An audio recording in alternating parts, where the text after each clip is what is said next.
प्रिय विद्यार्थियों, नमस्कार। बोर्ड परीक्षा महत्वपूर्ण प्रश्नोत्तर सीरीज में आज हम चौथी सीरीज लेते हैं कृषि रसायन की। सबसे पहला क्वेश्चन है, मृदा में CO2 की मात्रा होती है। ए ऑप्शन है 0.3%, ब ऑप्शन है 0.03%, स है 0.1%, द है 0.2%। तो जैसा कि आपको जानकारी होनी चाहिए, मृदा में CO2 की जो मात्रा होती है वह है 0.3%। इसको ज़रूर ध्यान रखें। मृदा के अंदर यदि पूछते हैं तो 0.3%, और यदि वायु में पूछते हैं तो वहाँ पर ये बी ऑप्शन आएगा 0.03%। तो ये महत्वपूर्ण क्वेश्चन है। दूसरा क्वेश्चन अपन लेते हैं, पृष्ठ मृदा की परत पाई जाती है। तो मृदा प्रोफाइल अपन जो देखते हैं उसमें पृष्ठ मृदा होती है, उसके बाद अवमृदा होती है। तो पृष्ठ मृदा की परत तो वो कहाँ तक पाई जाती है? ए ऑप्शन है 0 से 10 सेंटीमीटर तक, ब है 0 से 15 सेंटीमीटर तक, स है 0 से 20 सेंटीमीटर तक, और द है आपके 10 से 20 सेंटीमीटर तक। तो ये आपको भली भांति जानकारी होगी कि 0 से 15 सेंटीमीटर तक, अर्थात बी ऑप्शन इसका सही होगा। पहले में ए ऑप्शन सही है। नेक्स्ट क्वेश्चन लेते हैं, क्वेश्चन नंबर 3। मृदा परिच्छेदिका अर्थात प्रोफाइल है, उसमें ह्यूमस युक्त जो खनिज पदार्थ का संस्तर कौन सा होता है? तो आपको पहली बात ही ज्ञात है कि मृदा प्रोफाइल है उसको विभिन्न संस्तरों में बांटा गया है। यहाँ पर हम बात करते हैं ह्यूमस, जो महत्वपूर्ण होता है। ह्यूमस युक्त खनिज की बात करेंगे तो कौन सा संस्तर आएगा इसमें? तो ए ऑप्शन है O1, बी ऑप्शन है O2, स ऑप्शन है A1, और द ऑप्शन है A2। तो इसमें आपके ह्यूमस युक्त खनिज की बात करते हैं तो ये भी एक महत्वपूर्ण क्वेश्चन है। इसमें आ जाएगा स ऑप्शन A1। क्वेश्चन नंबर 4 लेते हैं हम, निम्न में से यौगिक उर्वरक का उदाहरण है। तो यौगिक उर्वरक से आपको मालूम होगा कि यौगिक उर्वरक ऐसे उर्वरक होते हैं जब हमें एक से अधिक तत्वों की पूर्ति करनी हो पौधों को, तो एक ही उर्वरक से हमें एक से अधिक तत्व उन पौधों को प्राप्त हो जाए, ऐसा उर्वरक यौगिक उर्वरक के अंतर्गत आता है। तो आप आइडिया लगाइए कि कौन सा हो सकता है इसमें। ए ऑप्शन है DAP, बी ऑप्शन है यूरिया, स ऑप्शन है SSP, और द ऑप्शन है म्यूरेट ऑफ पोटास। तो इसका उत्तर आपके आ जाएगा ए, क्योंकि DAP अर्थात डाई अमोनियम फॉस्फेट, अर्थात इसमें अमोनिया है तो नाइट्रोजन की पूर्ति हो जाएगी, और फॉस्फेट जो है उससे फास्फोरस की पूर्ति हो जाएगी फॉस्फेट आयन के रूप में। तो ये भी एक महत्वपूर्ण क्वेश्चन है। यौगिक उर्वरक का उदाहरण भी पूछ लिया जाए यदि क्वेश्चन कि यौगिक उर्वरक का एक उदाहरण दीजिए, तो भी आप ये आंसर कर सकते हो लघुतरात्मक क्वेश्चन में। क्वेश्चन नंबर 5, फास्फोलिपिड का जैविक महत्व है। अ है रक्त स्कंदन में सहायक, ब है प्रोटोप्लाज्म की संरचना का प्रमुख अवयव है, स है प्रजनन एवं शरीर विकास में सहायक, और द है उपरोक्त सभी। तो इसमें सभी महत्वपूर्ण है, सभी बिंदु, तो इसमें उत्तर आ जाएगा द। क्वेश्चन नंबर 6 लेते हैं हम, साधारणतया मृदा में रिक्त स्थान वाला क्वेश्चन है, से इतने प्रतिशत तक जीवांश पदार्थ पाए जाते हैं। ये भी महत्वपूर्ण क्वेश्चन है। तो साधारणतः मृदा में 0.1 से 5% तक जीवांश पदार्थ पाए जाते हैं, और आपको पता है जीवांश पदार्थ पेड़ पौधों और जंतुओं से प्राप्त होते हैं। क्वेश्चन नंबर 7 है कि लिग्निन का जो विच्छेदन होता है उस पर आधारित क्वेश्चन है ये। लिग्निन का विच्छेदन जटिलता से होता है। जटिलता से होने पर प्रोटीन या नत्रजन से पदार्थ के संयोग करने पर कौन सा यौगिक बनता है? तो इसमें आ जाएगा लिग्नोप्रोटीनेट। तो लिग्निन से लिग्नो ले लिया, और प्रोटीन से इसका संयोजन हो रहा है, प्रोटीन कह दें या नत्रजन युक्त पदार्थ कह देते हैं, उससे नेट प्रोटीन बनेगा, तो इसको लिग्नोप्रोटीनेट इसके उत्तर आ जाएगा। अगला क्वेश्चन हम लेते हैं, क्वेश्चन नंबर 8, धनायन विनिमय पूर्ण रूप से एक पृष्ठीय क्रिया है। तो ये रिक्त स्थान वाला क्वेश्चन है। तो धनायन विनिमय पूर्ण रूप से किस प्रकार की क्रिया है? पृष्ठीय क्रिया। अगला क्वेश्चन 9 नंबर का क्वेश्चन लेते हैं। मृदा के द्वारा पीएच में परिवर्तन का प्रतिरोध करने का गुण रिक्त स्थान कहलाता है। तो ये मृदा का गुण कहलाता है उभय प्रतिरोधकता का गुण। उभय प्रतिरोधन क्षमता मृदा में पाई जाती है। यह भी एक इम्पोर्टेंट क्वेश्चन है। क्वेश्चन नंबर 10 लेते हैं। रिक्त स्थान प्रतिशत बेस संतृप्त पर मृदा सबसे अधिक प्रतिरोधन प्रदर्शित करती है। तो इसका आंसर हो जाएगा 50% बेस संतृप्त पर मृदा सबसे अधिक प्रतिरोधन प्रदर्शित करती है। Question number 11। अब ये हम लेते हैं लघुतरात्मक क्वेश्चन। ध्यान से देखें और सुने। सामान्यतः पौधों एवं फसलों के लिए उपयुक्त पीएच मान कितना होता है? बहुत ही इंपॉर्टेंट क्वेश्चन है ये। तो साधारणतः पौधों और फसलों के लिए उपयुक्त पीएच मान जिसमें अपन फसल प्राप्त करें तो वो उपयुक्त पीएच मान है 6.5 से 7.5 पीएच। इसके बाद क्वेश्चन नंबर 12 लेते हैं।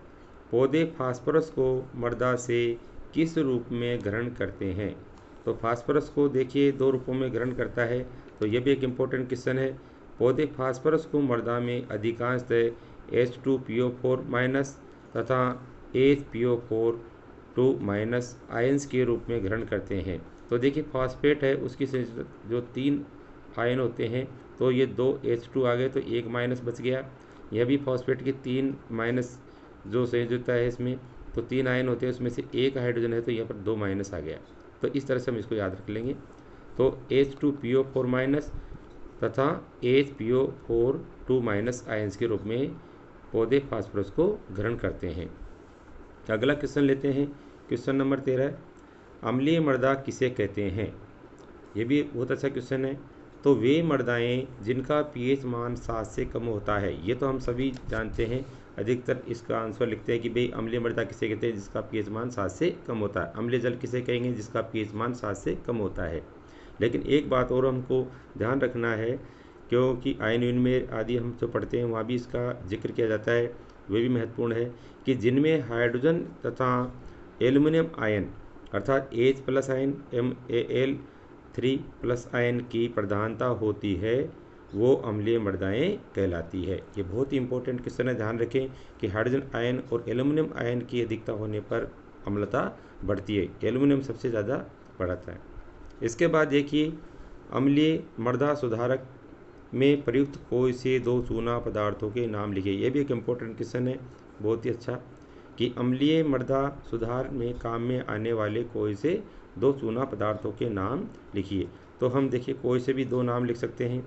जैसे कैल्शियम कार्बोनेट चूना पत्थर होता है, डोलामाइट है। तो कैल्शियम कार्बोनेट में तो कैल्शियम की मात्रा ज़्यादा होती है। इसी प्रकार डोलामाइट है, इसमें दोनों आयन ज़्यादा रहते, इसमें कैल्शियम और मैग्नीशियम है तो मैग्नीशियम की मात्रा ज़्यादा होती है। तो कैल्शियम और मैग्नीशियम का कार्बोनेट है वो क्या कहलाता है? डोलामाइट। क्वेश्चन भी पूछा जा सकता है कि डोलामाइट का सूत्र लिखिए। इसके बाद देखिए जैसे कैल्शियम ऑक्साइड है बिना बुझा चूना, इसी प्रकार से बुझा हुआ चूना है कैल्शियम CaOH फोल्टवाइज कैल्शियम हाइड्रोक्साइड। इसी प्रकार से मार्ल होता है जो कि कोमल या भुरभुरा जो चूना होता है उसको मार्ल बोलते हैं। ये भी क्वेश्चन पूछा जा सकता है कि मार्ल क्या है? तो कोमल जो भुरभुरा चूना होता है, चूने का सूत्र वही है, चाहे खड़ी का सूत्र ले लें चाहे चौक का सूत्र ले लें, CaCO3 होता है। तो जो कोमल भुरभुरा चूना होता है CaCO3, तो इसे भी हम अम्लीय मृदा सुधार के रूप में काम में ले सकते हैं। इसके बाद देखिए क्वेश्चन नंबर 15 अपन देखते हैं कि लोहा उद्योग में, बहुत ही अच्छा क्वेश्चन बनाया आपके लिए, लोहा उद्योग में झोंका भट्टी से प्राप्त धातु मल का कृषि में क्या महत्व है? तो लोहा उद्योग में जो झोंका भट्टी है उसमें धातु मल जो प्राप्त होता है जिसका कोई उपयोग नहीं होता है वैसे तो, लेकिन कृषि के अंदर इसका विशेष महत्व होता है। तो वो क्या है? तो धातु मल में फास्फोरस, कैल्शियम ऑक्साइड तथा कैल्शियम हाइड्रोक्साइड, जैसा कि अपन ने पढ़ा था बिना बुझा हुआ चूना और बुझा हुआ चूना, इन सब का मिश्रण होता है धातु मल में और इसे अम्लीय मृदा सुधार में भी काम में लाया जाता है। तो ये कृषि में विशेष महत्व है इसका। अगला क्वेश्चन लेते हैं हम। Question number 16। क्षारीय मृदाओं की विद्युत चालकता का मान कितना होता है। तो देखिए यहाँ डेसीसाइमन प्रति मीटर में हम इसका मान लिखते हैं और 25 डिग्री सेल्सियस पर मान ज्ञात करते हैं। तो क्षारीय और दूसरा यहाँ पर बताया गया एक क्वेश्चन लवणीय। तो क्षारीय मृदाओं की विद्युत चालकता का मान 4 डेसीसाइमन प्रति मीटर अर्थात 4 डेसीसाइमन प्रति मीटर से कम होता है, और जबकि लवणीय मृदा है उनका मान 4 डेसीसाइमन प्रति मीटर से अधिक होता है। इसके बाद क्वेश्चन लेते हैं हम क्वेश्चन नंबर 17। क्षारीय मृदाओं में कौन सी फसल उगाते रहने पर क्षारीयता में लगातार कमी आती है, अर्थात क्षारकता दूर हो जाती है उसकी, इसलिए ये भी एक अच्छा क्वेश्चन है। तो धान की फसल इसमें प्रेफर करते हैं, अधिकतर धान की फसल जब उगाते हैं ऐसी मृदाओं में तो लगातार उगाते रहने पर, ऐसी फसल लेने पर उसकी क्षारकता कम होती जाती है। क्वेश्चन नंबर 18 है, PPCL का पूरा नाम क्या है।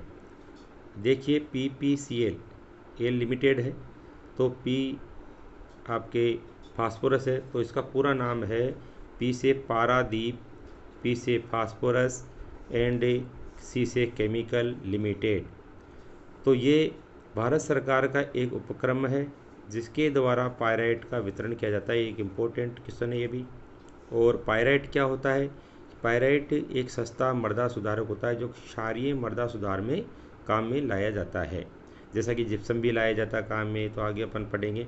इसलिए पायराइट एक इम्पोर्टेंट है। ये मृदा क्षारीय मृदा सुधार में काम में लाया जाता है। पायराइट लोहा और कोयले की खानों से निकाला जाता है। तो ये आपको जानकारी के लिए बताया है। इनमें से कोई क्वेश्चन बने तो आपको ज़रूर ध्यान रखना है। क्वेश्चन नंबर 19, पौधों में पोटेशियम अर्थात पोटेशियम आयन है के रूप में लेता है पौधा, उसकी मात्रा कितने प्रतिशत पाई जाती है। तो इसकी मात्रा है, क्योंकि इम्पोर्टेंट क्वेश्चन है, NPK नाइट्रोजन, फास्फोरस और पोटेशियम, इनकी अधिकता में ये लेते हैं पौधे। तो 1.0 से 1.4% इसमें मात्रा पाई जाती है। अंतिम क्वेश्चन देखिए यहाँ क्वेश्चन नंबर 20। आज के 20 क्वेश्चन हम ले रहे हैं। भूसे की मात्रा दाने की अपेक्षा बढ़ने का क्या कारण है। अर्थात जब फसल लें और उसमें भूसा तो ज़्यादा हो और दाना कम प्राप्त हो, जैसे अनाज की फसल आदि लें हम तो भूसा ज़्यादा प्राप्त और दाने कम बने उसके अंदर, तो इसका कारण है कि पौधों में नत्रजन की अधिक मात्रा प्राप्त करने का कारण उसमें ये हमें हानि होती है दाने की, और भूसे की मात्रा बढ़ जाती है। तो नत्रजन की अधिक मात्रा का होना ही भूसे की मात्रा को बढ़ाता है और दाने की मात्रा को कम कर देता है। आज इतना ही, तब तक के लिए थैंक्स, गॉड ब्लेस यू।